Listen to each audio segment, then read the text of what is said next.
આણંદની વાત કરીએ તો શિક્ષણ જગતમાં પ્રથમ કિસ્સો એવો સામે આવ્યો છે, જેમાં વિદ્યાર્થીને માર મારવાના કેસમાં શિક્ષિકાને બોરસદ કોર્ટે ફટકારી 1 વર્ષની સજા।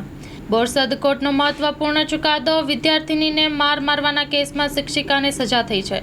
બોરસદના એડી ચીફ જ્યુડિશિયલ મેજિસ્ટ્રેટનો ચુકાદો છે। વિદ્યાર્થીનીને માર મારવાના કેસમાં 1 વર્ષની સજા અને 1 લાખનો દંડ ફટકારવામાં આવ્યો છે।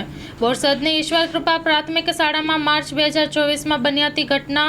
ધોરણ 5માં અભ્યાસ કરતી વૈષ્ણવી નામની વિદ્યાર્થીનીને શિક્ષિકા દ્વારા માર મારવામાં આવ્યો હતો। શિક્ષિકા સંગીતા પટિયાર વિરુદ્ધ બોરસદ પોલીસમાં ગુનો નોંધાયો હતો અને બોરસદ કોર્ટમાં કેસ ચાલી જતા શિક્ષિકાને 1 વર્ષની ફટકારાઈ છે સજા। શિક્ષણ જગતમાં કદાચ આ પહેલી એવી ઘટના છે। બોરસદના એડી ચીફ જ્યુડિશિયલ મેજિસ્ટ્રેટ સાહેબે વિદ્યાર્થીનીને માર મારવાના કેસમાં શિક્ષિકાને 1 વર્ષની સખત કેદની સજા અને 1 લાખ રૂપિયાનો દંડ કરેલ છે। Story report by Nandlal Bhanushali.